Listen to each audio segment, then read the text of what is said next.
Hi friends, welcome to Rankers Up.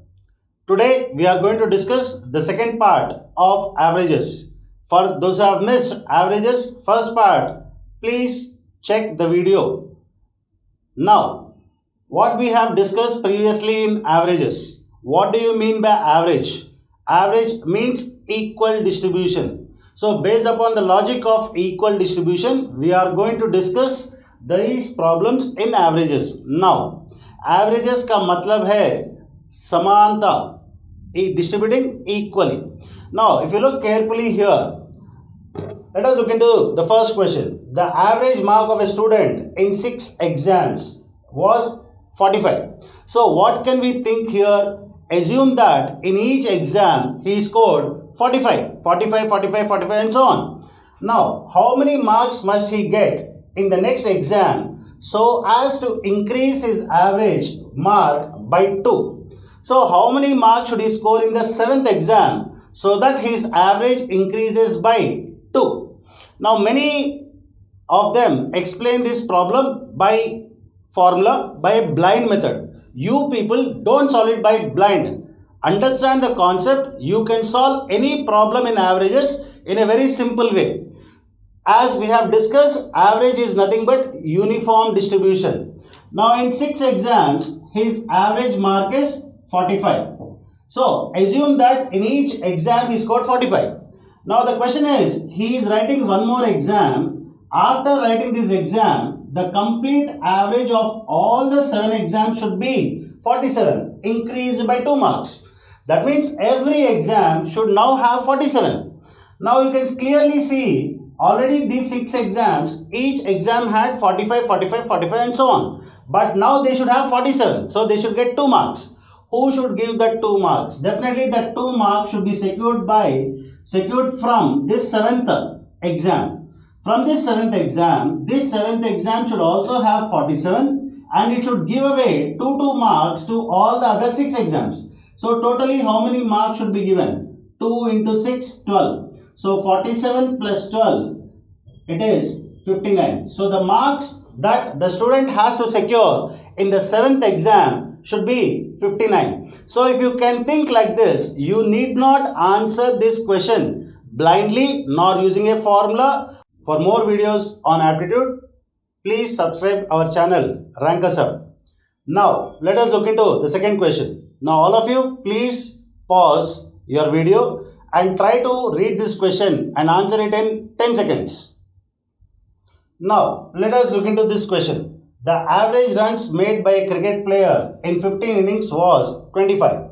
How many runs must he make in his next inning so as to increase his average runs by 3? Now, let us see the difference if we use the conventional method, that is by using variables, and the shortcut what we have discussed now. What is the difference in these two? How quickly we can solve it by using the shortcut which we have discussed, and how lengthy it is going to be if we solve it by conventional method. Now if I solve it by conventional method, first of all we have to find out what are the total runs he made in this 15 innings. We know that the number of observations multiplied by average will give us the sum of observations. Now in 15 innings his average runs is 25. So I need to find the total runs. That is, I need to multiply this now. 15 into 25. Now 15 5s are 75, 7, 15 2s are 30 plus 7, 375. Now the question is, how many runs must he make in his next inning so as to increase his average runs by 3? Now next innings instance, totally now we have 16 innings. In 16 innings, his average run should increase by 3. That is, now his average run should be 28. So if I multiply 16 into 28, I'll get the runs made by him in all 16 innings. Now 16 into 28. 16 into 28. 16 into 8. 128. 12 carry. 16 into 2. 32 plus 12. 32 plus 12 is 44. So if I subtract these two, I'll get the runs made by him in the 16th inning. That is 448 minus 375. 8 minus 5 is 3. 14 minus 7 is 7. So how many runs should he make in the next inning so that his average will increase by 3 is 73. Now see the difference. Here we are doing lot of calculations to tell our answer. But if we think in our general way, that is equal distribution, let's see how quickly we can answer this question. In 15 innings, his average runs is 25. So assume that in each inning he made 25 runs. Now, in the next inning, the question is in the next inning how many runs should he make so that the complete average becomes 28. Now, complete average should become 28. That is, every inning should now have 28. Even the 16th inning also should have 28. But from where will you give these 3 runs? Definitely from this inning. So, from this inning, you are taking away 3 runs and giving it to the 15 innings. So, 15 into 3, totally you have to give 45 runs. So, 8 plus 5 is 13, 1, 4 plus 2 plus 1, 7. So, 73. So, you can clearly see the difference. Here, I am answering this question by a simple addition, and here I am answering the question by doing a lot of multiplication. So all of you try to think averages in this way. Let us look into question number 3. A batsman scored 65 runs in his 25th inning. That means already he played 24 innings, thereby increasing his average runs by 2. Now, which average increased by 2? Whatever the average runs he might have scored in 24 innings, that will increase by 2. Now, the question is, find the average runs made by the batsman in 25 innings. Now, let us differentiate solving this problem in both the methods, our logical method and the conventional method. Now, we know that number of observations multiplied with average gives us the sum of observations. Now, we are talking about 25th inning. So, already he played 24 innings. Let us assume his average runs in all these 24 innings is X. So, the total runs made by him in 24 innings should be 24 into X. That is 24X. Now, in the 25th inning, in the next inning, he scored 65 runs. So, totally how many innings did he play now? Totally he played 25 innings. And the total runs what he made in this 25 innings would be 24x plus 65. Now what happened to this average? This average increased by 2 runs. So what was the previous average? X. So now the average should be x plus 2. So according to the formula, 25 into x plus 2 should be equal to 24x plus 65.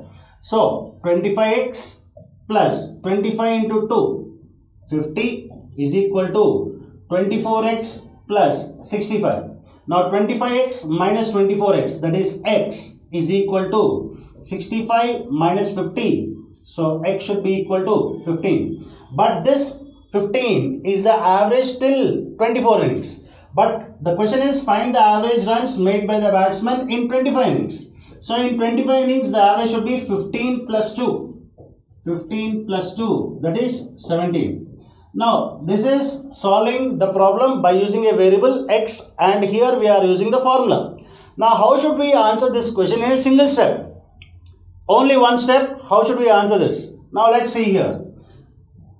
It's given that a batsman scored 65 runs in his 25th inning. That means already he played like this. Already he played 24 innings. In this 24 innings, he might be scoring some average runs. We do not know that. But in this 25th inning, he scored 65 runs.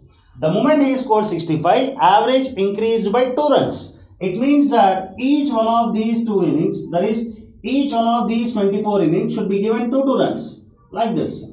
So, how many innings should be given 2 runs? Totally 24 innings should be given 2 runs. Why? Simple logic to become equal. So, from 65, I have to give away 2 runs for how many innings? 24 innings. So, 2 into 24. So, 65 minus 2 into 24 is 48. Now, how much is 65 minus 48? You can clearly see it is 17. So, directly you get the answer like this in a single step. So, what should we do? From the runs made, subtract the average runs what you are giving away to the remaining innings. So, 65 minus 2 into 24 should be our answer. Now, let us look into question number 4. A batsman scored 15 runs in his 9th inning. So, he played 9th inning. In this 9th inning, he scored 15 runs. So, already how many innings did he play? 8 innings. So in that 8 innings, he may be having some average runs which we do not know. Now, thereby decreasing his average runs by 2. Which average will decrease by 2? Whatever the average runs he scored in all the other 8 innings, that average runs will decrease by 2.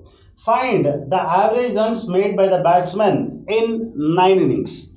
So, when will average decrease? If a new observation is less than the previous average, average will decrease. Now, how many runs did he make in this 9th inning? 15 runs. So, when he made these 15 runs, the average runs, whatever he scored in the other 8 innings, that will decrease by 2. That means, each of the 8 innings will give away 2 runs. For which inning? For this 9th inning. So that everyone will become equal. Because average means becoming equal. So I take away 2 runs from all the other 8 innings. Totally I take out 2 into 8. That is 16 runs. And give it to this 9th inning. So 15 plus 16. So the answer is 31. So the average runs made by the batsman in 9 innings would be 31. Now, let us look into question number 5. The average weight of a group of boys is 40 kgs. Now, we do not know how many boys are there in the group, but their average weight is 40 kgs. A boy weighing 55 kgs joined the group, thereby increasing the average weight of the group by 1 kg. Find the number of boys in the group originally. So we want how many boys were present in the group originally. Now, how to think about solving this problem and how to answer it in a single step. Let us assume the number of boys initially present are some n, and he is saying that their average weight is 40 kgs. So let us assume each one of these n boys weight is 40 kgs. Now a boy joined, so another person joined, so n plus 1. Now this boy's weight is 55. The moment he joined, everyone will become 41. 41, 41, 41, 41. Even this boy also should come to 41. So this boy actual weight is 55, but now he is at 41. So what happened to this 14 kgs of this boy? Definitely this 14 kgs of this boy, each kg is given to this n boys. So how many boys are there? Just think. 14 kgs are given to n boys and each boy is taking 1 kg. So how many boys are there? So the number of boys present originally should be 14. That's it. So simple step answer, 55 minus the new average 41. So our answer is 14. Thank you all for watching. Make sure you like, share and subscribe to our channel and click on the bell icon for further notifications. Download the Rankas app now for full courses.